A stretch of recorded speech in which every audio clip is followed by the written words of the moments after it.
aliens real? The abduction cases that still terrify people today. Do you believe aliens exist? Not in the fun movie-style way. Not the cute green cartoon version. I mean, genuinely. Do you believe there are intelligent beings somewhere out there, watching us, studying us, maybe even visiting us? Because the weird thing is, humanity has been obsessed with this idea for thousands of years. What fascinates me isn't just the possibility that aliens are real. It's the fact that across completely different countries, different generations, different religions, and different time periods, people keep telling eerily similar stories. Bright lights, missing time, frozen bodies, strange beings, medical examinations, memories that only return years later. And before you dismiss all of it as nonsense, here's the uncomfortable part. Some of these people had absolutely nothing to gain. No fame, no money, no internet clout. Some of them were actually ridiculed for the rest of their lives. So the real question becomes, why would so many ordinary people invent stories that ruined their credibility? And maybe an even darker question, what if they didn't? A lot of people think belief in aliens started with modern sci-fi movies.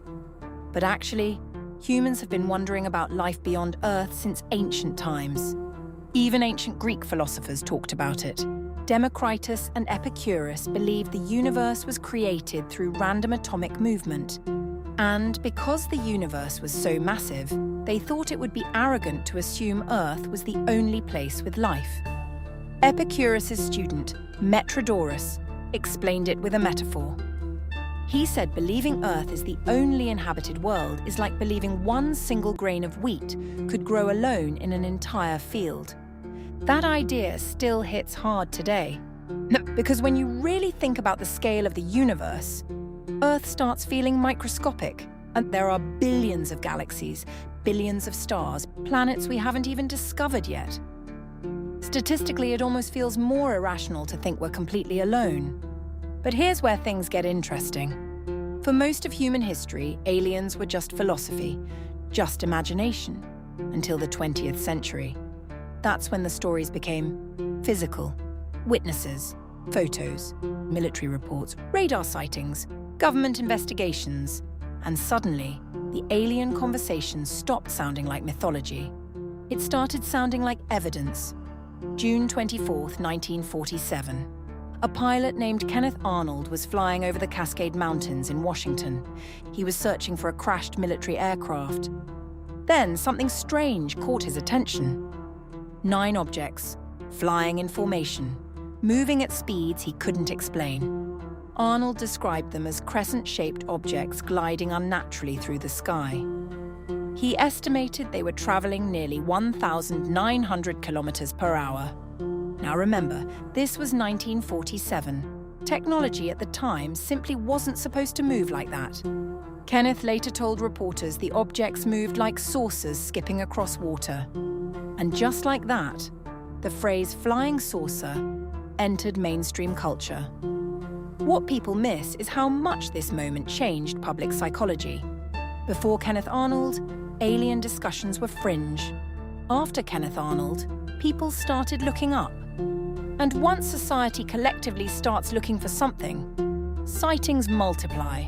That doesn't automatically mean everyone is lying. But psychologically, expectation changes perception. That's important, because throughout this entire story, we have to balance 2 possibilities. Either people are witnessing something real, or the human brain is far more suggestible than we realize.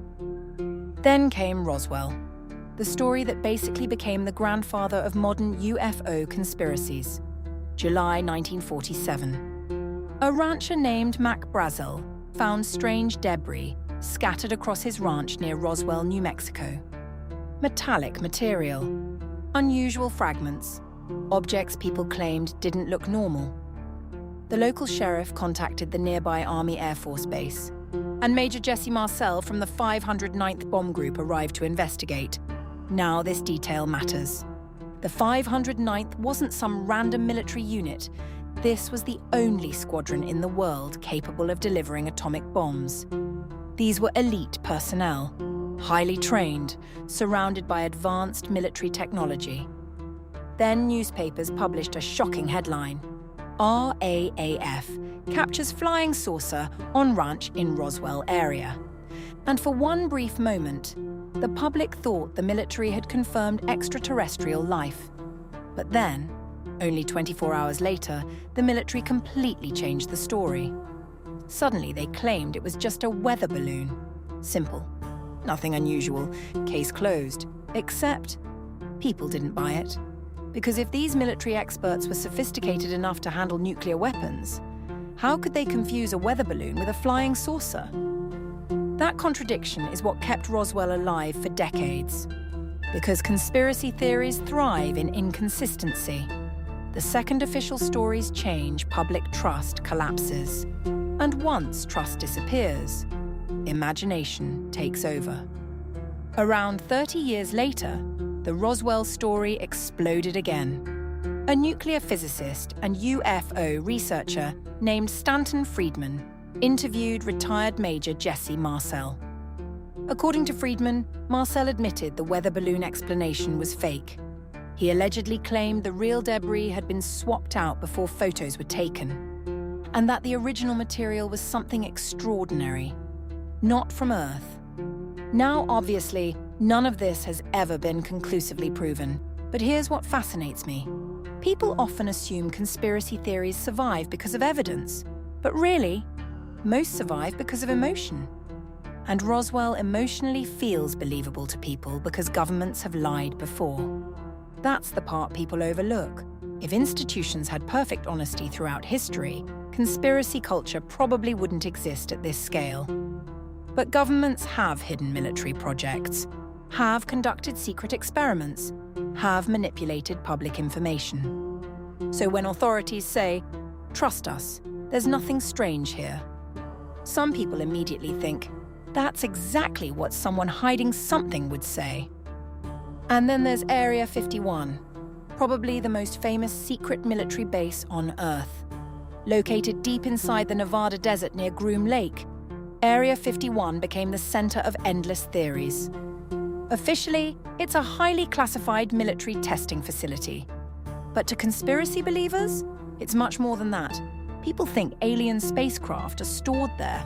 Alien bodies, reverse-engineered technology, maybe even living extraterrestrials. And honestly, the mystery surrounding Area 51 almost makes the theories stronger. Restricted airspace, heavy security, surveillance everywhere, warnings against trespassing. The harder something is hidden, the more people assume it must be important. Then, in 1989, a physicist named Robert Lazar made things even crazier. He claimed he worked at a secret facility near Area 51, where scientists were reverse engineering alien spacecraft. According to Lazar, the technology operated beyond known human physics. Gravity manipulation, exotic energy sources, non-human engineering. Now, to this day, people still debate whether Lazar is a whistleblower or a fraud. But regardless of what's true, he permanently changed UFO culture because he made alien theories sound technical, scientific, detailed, and people trust details, even when those details can't be verified. But here's where the story becomes genuinely disturbing, because seeing lights in the sky is one thing. Being taken by something non-human, that's completely different. And throughout history, thousands of people have claimed exactly that. Alien abduction stories follow bizarrely similar patterns: sleep paralysis, missing time, medical examinations, bright lights, telepathic communication, cold metallic rooms.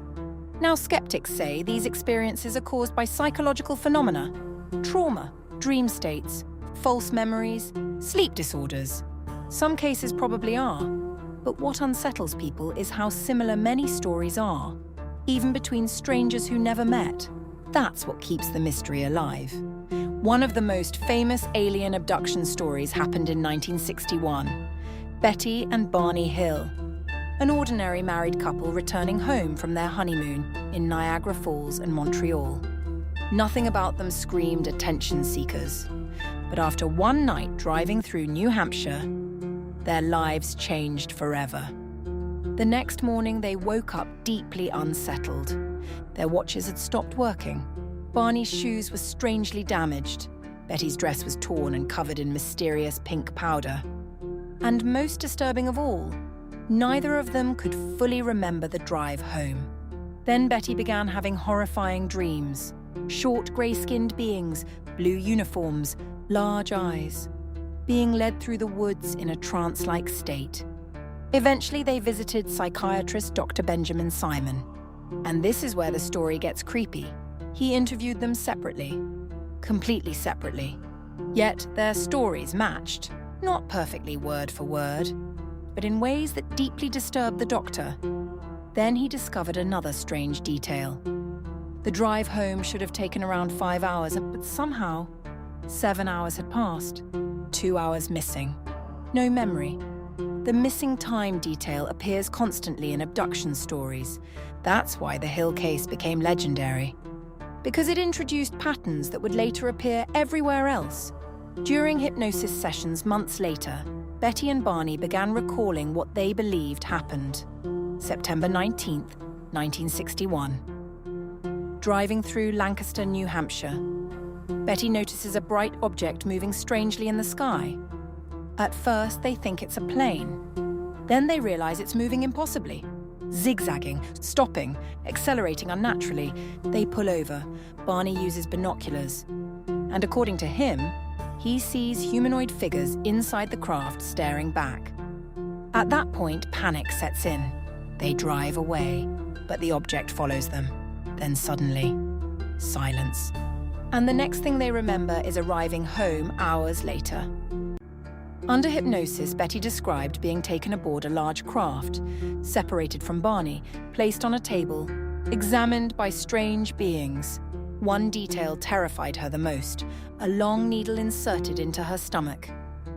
During one hypnosis session, Betty reportedly became hysterical while describing it, screaming uncontrollably until the session had to stop. Now here's my hot take. Whether the event literally happened or not, their fear felt real. That's the part that's hard to fake consistently over decades. And honestly, fear leaves fingerprints on memory. Then we move to Manhattan. 1989. A woman named Linda Napolitano claimed she was abducted directly from her apartment, and this case became famous because of the witnesses. According to Linda, 3 grey humanoid beings entered her room while she was sleeping. She became paralyzed, then floated through a blue beam of light into a hovering craft outside her apartment. Sounds impossible. Except multiple people reportedly claimed they saw it happen. 2 security guards named Richard and Dan contacted UFO investigator Bud Hopkins. They described seeing a woman floating out of a high-rise apartment window toward a massive craft hovering above Manhattan. And allegedly, more than 20 other witnesses reported seeing strange lights and the floating figure. Now personally, this is where things become difficult, because mass witness events psychologically carry more weight.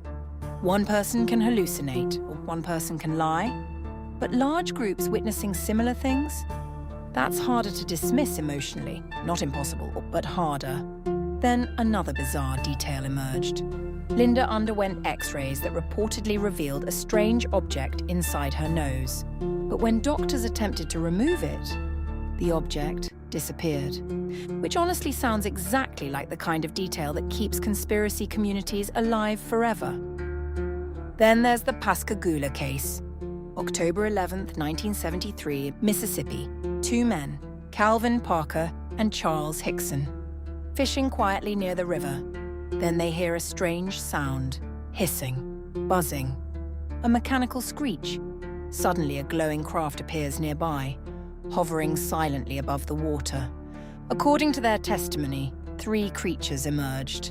Not the classic big-eyed grey aliens people usually imagine. These beings sounded almost robotic. Wrinkled skin, strange fused limbs, claw-like hands, movement that didn't look human. The creatures allegedly brought them aboard the craft, examined them, then released them 30 minutes later. And what makes this story interesting is what happened afterward. police secretly recorded the men while leaving them alone in an interrogation room. Officers expected them to admit it was a prank. Instead, the recording captured both men sounding genuinely terrified, praying, shaking, trying to process what happened. Again, does that prove aliens? No. But psychologically, authentic fear is difficult to manufacture consistently. And that's why stories like this survive for generations. I think what people miss about alien stories is that they're not just about aliens.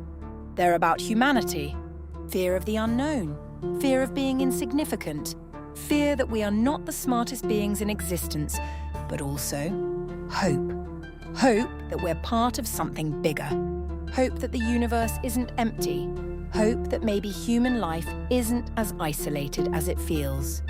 And honestly, alien stories became especially popular after wars, technological revolutions, and periods of social anxiety. That's not random. When humans feel uncertain about the future, we become obsessed with things beyond our control. Aliens, conspiracies, hidden civilizations, the supernatural. It gives chaos a shape. So, are aliens real? I don't know. And I think anyone who confidently says they know the answer is probably lying. But I do think there are only three possibilities. Either millions of people across generations are all hallucinating similar experiences, or governments know more than they admit, or humanity has already encountered something we still don't fully understand. And maybe the creepiest possibility isn't that aliens exist. Maybe it's that they've always been here, and we simply weren't ready to understand what we were seeing. Because when you look up at the night sky long enough, eventually one thought starts haunting you. The universe is way too massive for us to be completely alone. That idea is either the most beautiful thing imaginable or the most terrifying.